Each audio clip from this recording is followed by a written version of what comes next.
Okay, I will start in a minute, giving people time to hop on, get situated.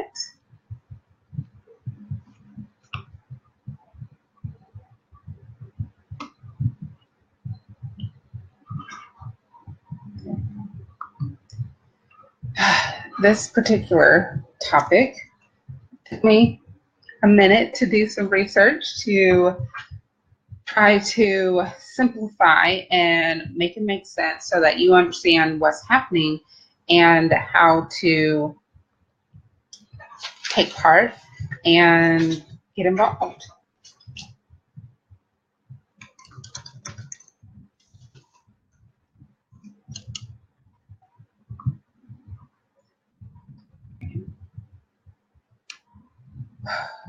Let's see.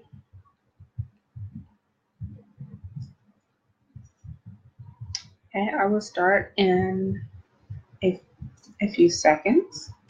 Have a lot of information that I've gone through, and I'm hoping that I will be able to simplify the information so that you understand what net neutrality is, how it will affect everyone, and the implications for small independent websites, Black media, and bloggers. So, yeah, I would say tonight is definitely somewhat of a heavy topic. Well, maybe not heavy, but it's definitely a topic that you've seen a lot of online, but you're probably just like, what are all these people complaining about? What are all these people griping about? Okay, so we will go ahead and get started. I will introduce myself, introduce the group, and then jump into today's topic. Today's topic is removing net neutrality will kill online Black voices. My name is Vernetta Arfreni. I'm the organizer of the Houston African American Bloggers Association, otherwise known as HAB. HAB helps our members get paid, gain exclusive access to high connections, and stay up to date on the latest industry news, trends, and strategies. We do this because we know how challenging it is for African American voices to not only be heard, but to be respected and accepted in the online content creator world. So that's who I am, that's who HAB is, and let's hop into today's topic. Removing net neutrality will kill online Black voices. Now, if you're on Facebook, or if you're not on Facebook, go to Facebook. I have linked up a PDF. It's like 210 pages if you want to read it before the excuse me, December 14th vote. And I've also linked another website on there where it gives more information about net neutrality. And I'll talk a little bit about more what you will see on that website as I talk about tonight's topic. So let's start with what is net neutrality. I'm going to give you the standard definition and then I will break it down. Regulations to ensure equal access to the internet. The regulations classify broadband access as a telecommunications service, which subjects it to the common carrier provisions that bar internet service providers, or ISPs, from discriminating against how broadband is used. Essentially, internet is being classified as like a telephone service. How telephone was regulated so that Ma Bell, Southwestern Bell wasn't the monopoly in that industry. What they have done is they have now regulated the internet so that everyone can have access to it, just like everyone has access to a phone. Essentially, starting an internet business became easier thanks to this. Prior to a lot of things that have taken place over the last several years on the internet, you had to have a lot of money to start an e-commerce business. It wasn't until the last few years that it has become easier for e-commerce to be pretty much click and play. A lot of those businesses, WordPress and Squarespace, they started because the internet became a little bit more accessible. Because it became accessible, they were able to put out their product. Those of us who are not coders are able to use their product. So because of the regulations, now the regulations have only been in effect since 2015. So that's only like 2 years. But they were doing a lot before to kind of get to this moment where everyone has some type of access to the internet. Okay, so essentially starting an internet business became easier. Blogging and monetizing was made simpler, and everyone is on somewhat of a level playing field against websites like Amazon. Now I say somewhat because Amazon still has the financing to blow everyone out of the water. But we as bloggers, we can put up a website, get a domain name, get hosting, and only pay, a couple $100 if we're paying hosting for the year or for 2 years at a time. It's still somewhat accessible and affordable to do that. Or you could just get a free site at Squarespace, Blogger, WordPress. So there's still opportunity for everyone to have access and everyone to have some type of website if they want it. Now, Pi, who is the head of the FCC, his position is that the common carrier provisions used to ensure net neutrality is last century utility style regulation that injects uncertainty into a market now dominated by broadband. He supports open internet, believes that less regulation is in this area is more beneficial to market growth. So what does all that mean? He feels that people will make more money if there's less regulation in that industry. However, the only people who are going to make more money are the telecommunications company that provide internet service. Those of us who are using the internet to run businesses will get crushed. That's not going to be open market for us because we do not have Verizon, AT&T, Comcast, Time Warner budgets. Okay. So Ajit Viraj Pai, he's the head of the FCC now. He used to be a top lawyer for Verizon. So this really is something we have to look at. He's essentially trying to make it easier for his former employer to make more money in a quote unquote open market. It will be open market for telecommunications companies, but it will be a no market for the rest of us. So let's see what happened in 2015. In 2015 was when net neutrality came into being, where internet service providers cannot block or slow your access to any legal online content. They can't slow or block content, even from a competitor. So Comcast cannot block AT&T's content. Comcast cannot block Time Warner's content. Everybody's content is available for viewing as long as it is considered legal. Companies can't pay more to have their content delivered to consumers faster. Google and Netflix support this rule. I wonder why. They benefit from a free internet too. Even though Google and Netflix has the budget to pay, and I'm going to explain what that means, pay, they know that if they have to do that, then they are going to have to pass that cost over to their consumers, and they are going to lose money in the end, because who's going to want to pay $50 for Netflix? People are already freaking out over $13 a month for like the basic or whatever it is. So why would people want to pay what you're paying now for cable for online streaming service, correct? Okay, now these providers who love to make excuses when we're paying for a service, that doesn't work at times, and horrible customer service says this stifles investment and innovation. In other words, they want to make more money by charging us even more, and then they can slow down the internet and then charge us more if we want to speed it back up. Okay, so what happens? We're paying more for internet than we should be paying, than we have to be paying. They continue to make money. That is called creating a fast lane and a slow lane for websites. A fast lane means they can afford to pay the internet service provider whatever the price is, whatever the fee is, so that their websites are pushed out. Their websites are seen more. Their websites have faster connection speed, connectivity.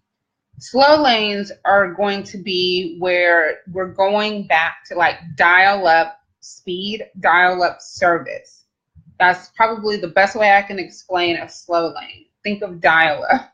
I don't know if everybody had dial-up, but I had dial-up, and you would hear the, the phone line, and it would take forever to come up. The connection was slow. That would be considered a slow lane. A fast lane is what we have now, for the most part, that you can just access what you want to when you want to. That would be considered a fast lane.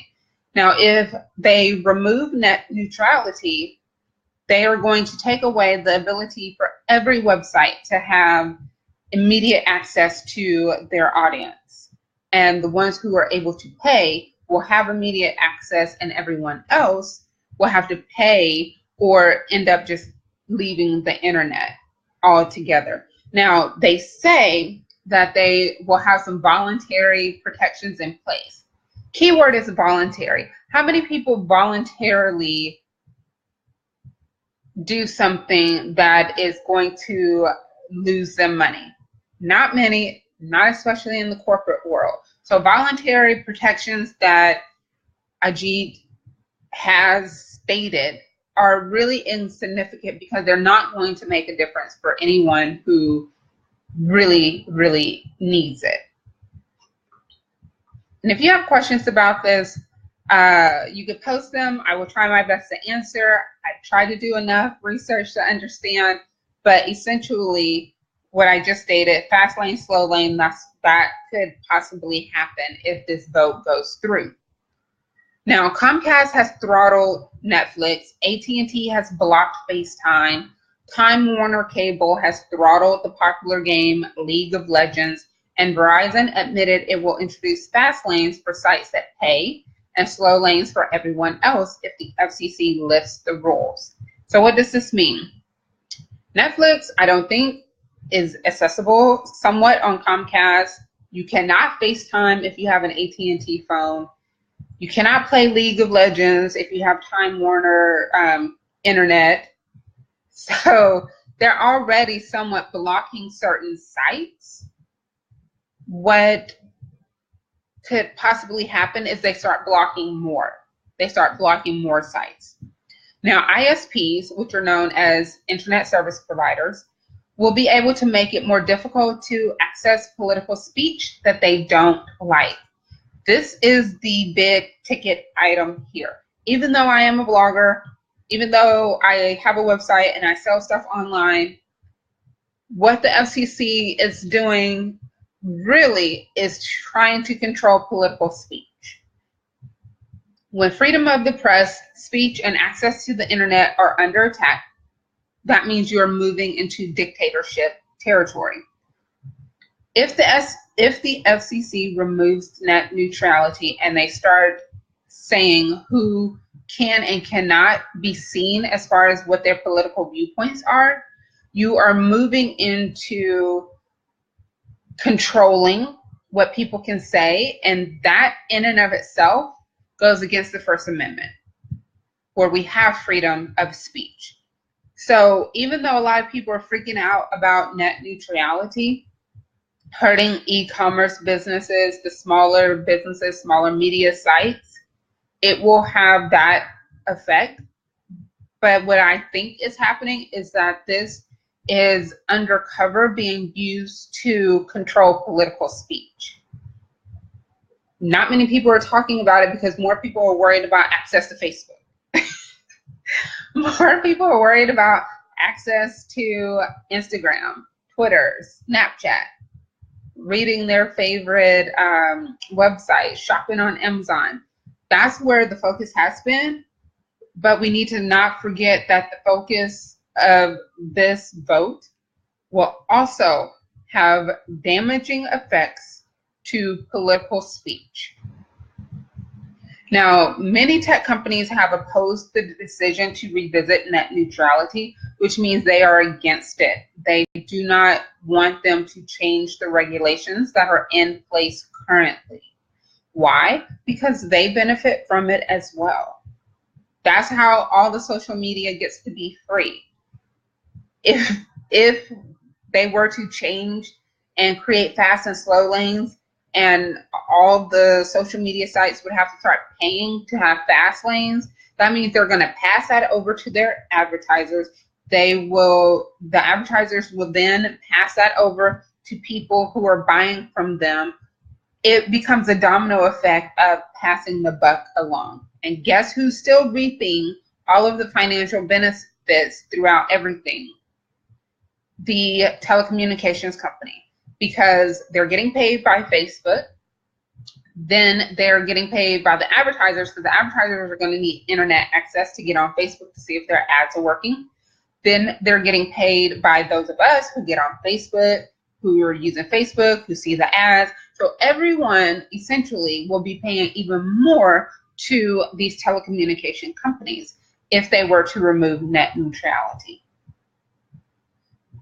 That is one reason a lot of social media companies are against it, because it's going to have an adverse effect on engagement, on the number of ads they can have. Now, I don't even think Twitter is what, 10 years old now, 10, 11 years old. I don't even think they've broken even or made a profit in the entire time they've been around. If net neutrality happens, it could possibly kill that particular site, and that's a huge website, right? It's in the top 10 most visited websites, but it can literally die if net neutrality were to be rescinded, if the current protections in place were to be rescinded.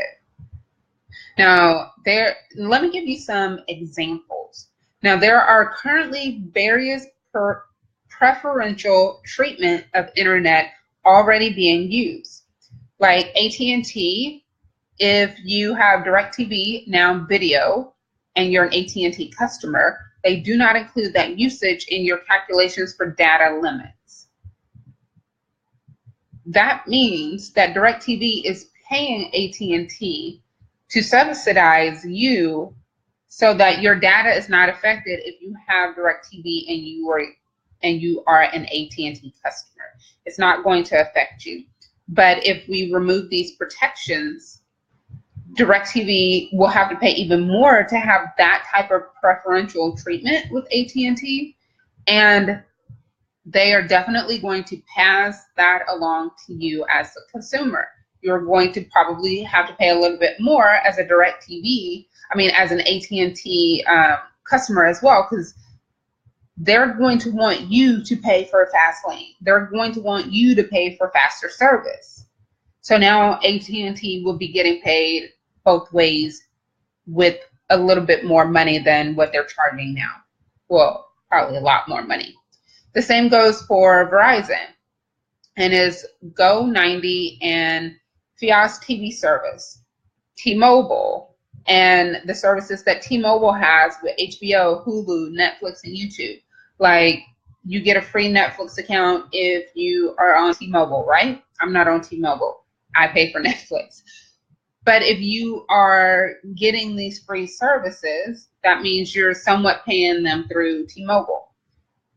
If they take away the protections, then you will also be charged by HBO, Hulu, Netflix, YouTube, because T-Mobile is going to raise the rate that they're paying for this preferential treatment even more. Everybody needs to watch their bottom line. Everyone needs to watch their budget.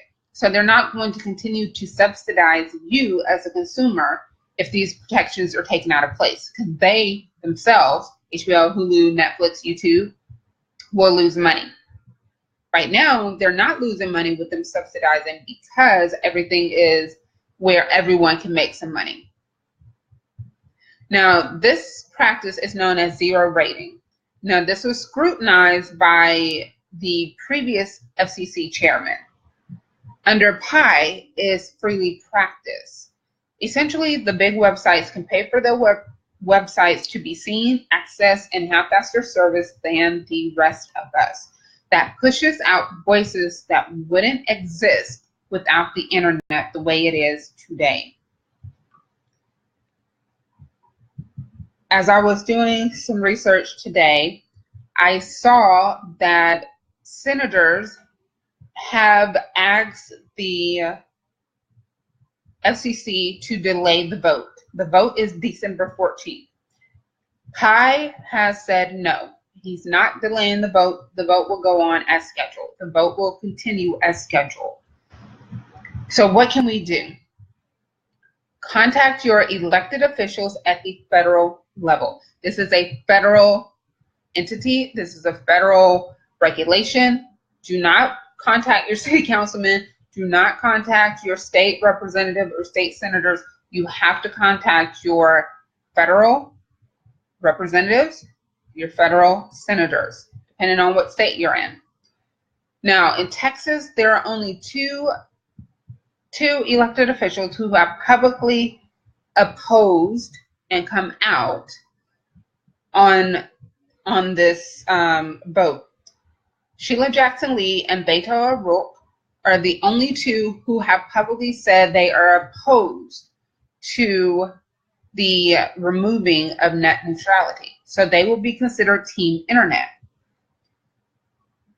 There are quite a few unknowns. So what does that mean? What are unknowns? They haven't stated what side they're on. They haven't stated if they're Team Cable, people who feel that we need to rescind net neutrality, and they haven't decided if they're Team Internet, who wants to keep the regulations that are currently in place. But of course, Texas, our two senators are Team Cable. I'm not surprised at all that our senators here would be Team Cable. Oh, hold on. See comments. I don't know if people should have educated themselves on the issue, because it wasn't something that was a big deal before the vote anyway. A lot of people don't know about net neutrality. A lot of people don't even know about how the internet is regulated, how it works. They just use it. So I don't think people should have educated themselves. I don't think people should have worried about it, because it just was not something that was important at the time. And I'm saying that as a blogger. I followed net neutrality because I know the effects of it, but overall, I don't think it's something that people should have just worried themselves, educated themselves about, because essentially they're not really dealing with the FCC. We as bloggers deal with the FCC, TV, radio, any of those types of industries, telecommunications. We deal with the FCC because that's what is regulating what we do, what we post, what we're allowed to do. People who are just perusing on Facebook, this shouldn't have even come into question to affect them, but it has. So I don't think that they should have educated themselves on it, because essentially this should not have ever happened, and they would have never been affected by it. But like I said, I really think that this vote is not for e-commerce specifically, even though telecommunications companies will get a big windfall if this vote to rescind passes. What this really is about stifling freedom of speech. That's the underlying thing that no one is really talking about, but it definitely falls in line with what's been happening with this current administration. But no, I don't think people should have had to educate themselves. on this topic. I don't think so, because it did not apply to them. It was not something they needed to worry about. It wasn't something they had to think about. I mean, students use the internet for homework. I don't think I would require students to learn about the FCC so that they can research stuff for their term papers or whatever they're doing as full math problems. I don't think so. What needed to happen was we had a House of Representatives, we had senators, we had a Congress that spoke for the people, but they didn't. And so now we are at the mercy of people who want their friends to get a big windfall so that they can secretly get one too. That's where we are with this particular issue. Now, I have several websites that I have pulled up. So the FCC has put out on their website, and I'll add that on the Facebook page as well, the website, where it's talking about restoring internet freedom. They feel that, or I should say Ajit Pai feels that the regulations are stifling the internet and it's no longer free. However, the regulations have made the internet free. I understand why people are opposed to regulations, because my father works in one of the most regulated industries in the country. He's a truck driver. That's one of the most regulated industries in the country. However, without those regulations, there will be a lot of deaths. There would be a lot of chaos that would not just affect that industry, but everyone around. Like them not being able to drive in the furthest left lane, them not going under certain bridges. Like, these regulations are in place to protect everyone so that they can continue to make money. The regulations with net neutrality are in place to protect everyone so that everyone has access to the internet. People can make money, or people can use the internet for leisure, for learning, for whatever they want to. But if you want to learn more about what Pai is saying, I will link that up. It's called Restoring Internet Freedom. That's what he called it. And he proposed this in May of this year. So there have been months, that it's been out there. However, to go back to the comment that people should have educated themselves, there's been so much chaos with this administration that there's no way that everyone can educate themselves on everything that's being turned upside down. You would lose your mind with that much research. There are just some topics I don't even touch because there's just so much uncertainty and chaos from this particular administration that, it's just impossible to do. The people who should have been paying attention to the FCC are the people who are actually, have to deal with this. As bloggers, we have to deal with the FCC, especially if we're monetizing. Now, I want to talk about the leadership. There are there are 4 commissioners and a chairman. So I'm assuming that these 5 will vote on December 14th. So Jessica Rosenworcel, I hope I pronounced her name. She is one of the commissioners who did come out and state that she would like a delay in the vote because they have found fraudulent comments about the FCC vote on net neutrality, and she feels that they should investigate so that they can keep the integrity of the FCC. So she feels that they need to delay the vote so that they can investigate the comments to see what's real, what's not real, and then they can vote later. So she's with the block of 28 senators who have asked for the delay in vote. However, I said no to the delay in the vote. We have Brendan Carr, Michael O'Reilly, Menon Claiborne. Those are all the commissioners. And then Ajit Pai, who is the chairman of the FCC. Okay. Now, I didn't get into how or why this could be detrimental to small independent websites, Black media, bloggers. From what I've stated, you should be able to see that it will cost money that a lot of us do not have. It will cost it. You will need a budget that is astronomical, and you probably would just feel it would be easier to just shut down, to shutter, to close your website. A lot of magazines are going out, a lot of print is going out for digital, right?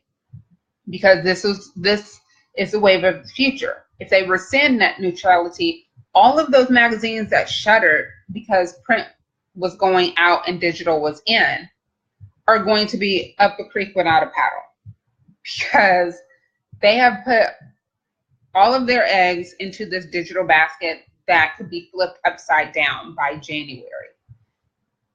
That's going to wreak havoc on their budget, and that's going to lead to a lot of layoffs. More people out of work, because a lot of the world is online. It's just a horrible domino effect of what could happen if this vote takes place.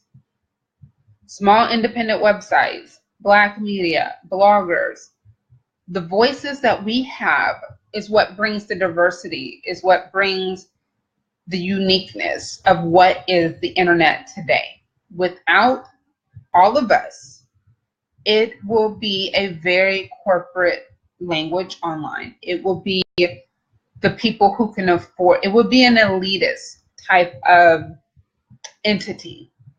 Those who can afford the internet will have access to the internet, will be able to do what they want to on the internet, and everyone else is just out of luck.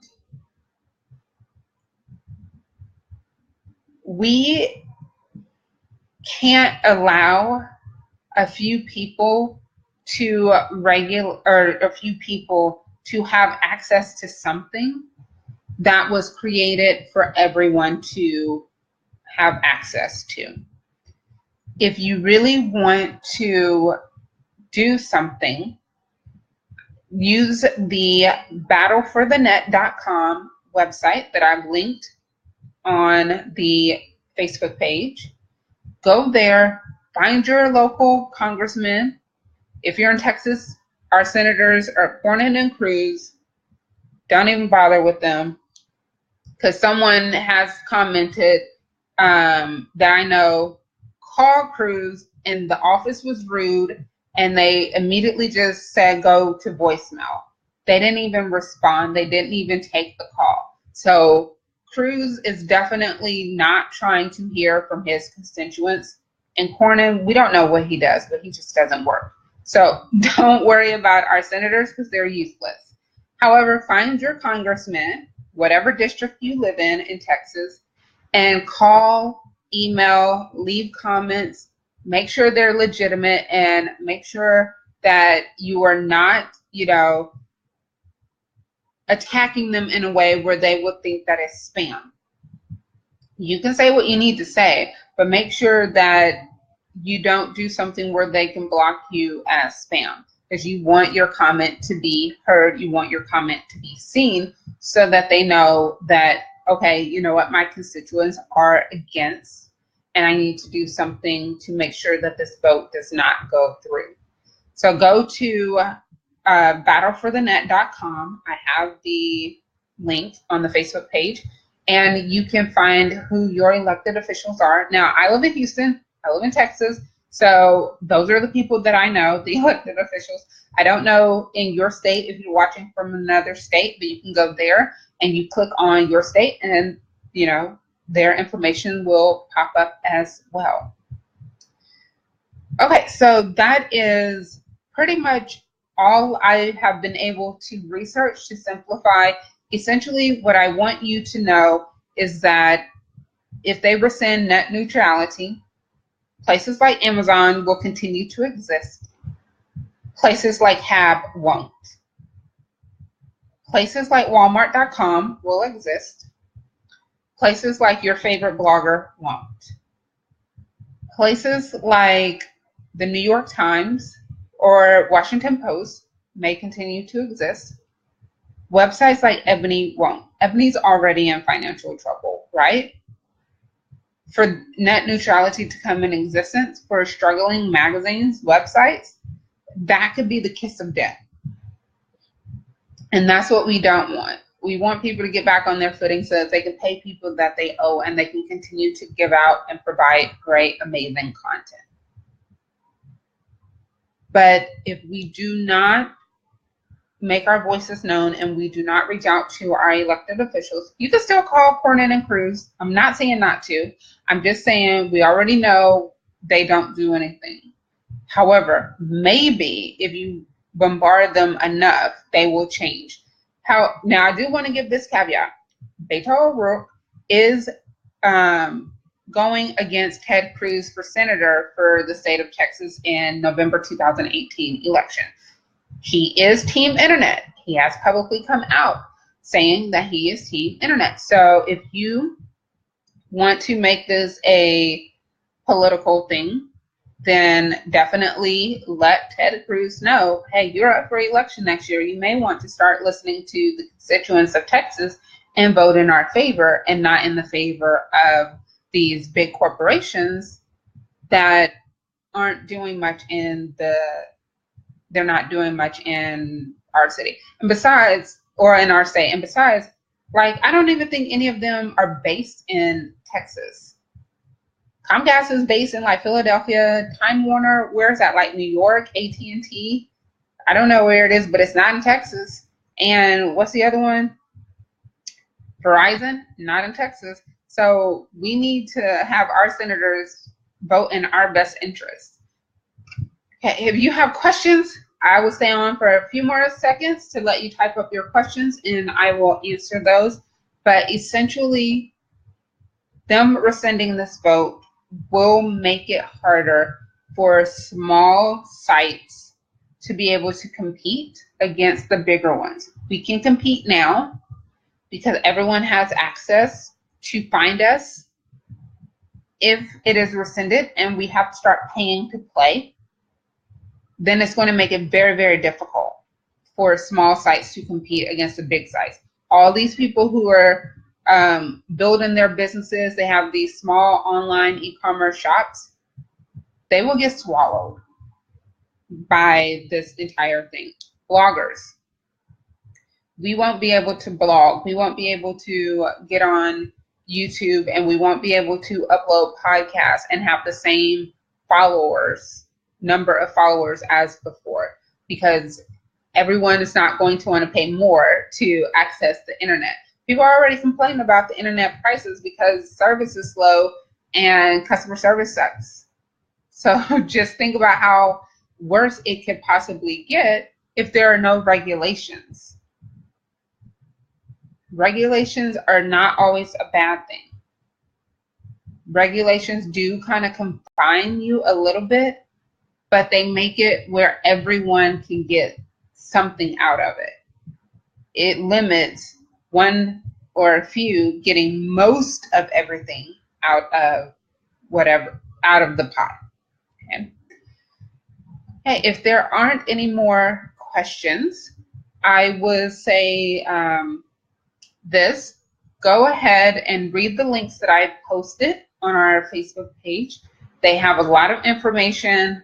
The PDF is like 210 pages. It's very long. But if you want information, I tried to find information that was easy to read and that really explained what was going on in a way that you would be able to understand and get involved and get active. With that being said, if you live in the Houston area and you want to belong to a blog association, we're not going anywhere, even with net neutrality on the line. We have things in place to make sure that HAB exists and that our members continue to put out content, maybe in a different way, but they will still be able to put out content. If you want to join HAB, go to HoustonAfricanAmericanBloggers.com, and there are two options to pay, $10 a month or $100 a year. And you can join the collective and get all the benefits immediately once you have joined. Thank you all for watching our Facebook Live. I will be back next Monday at 7 p.m. Central. And that will be your chance to ask questions about HAB, get to know more about HAB, especially as we get closer to the net neutrality vote on December 14th. All right. Have a great evening and a great week.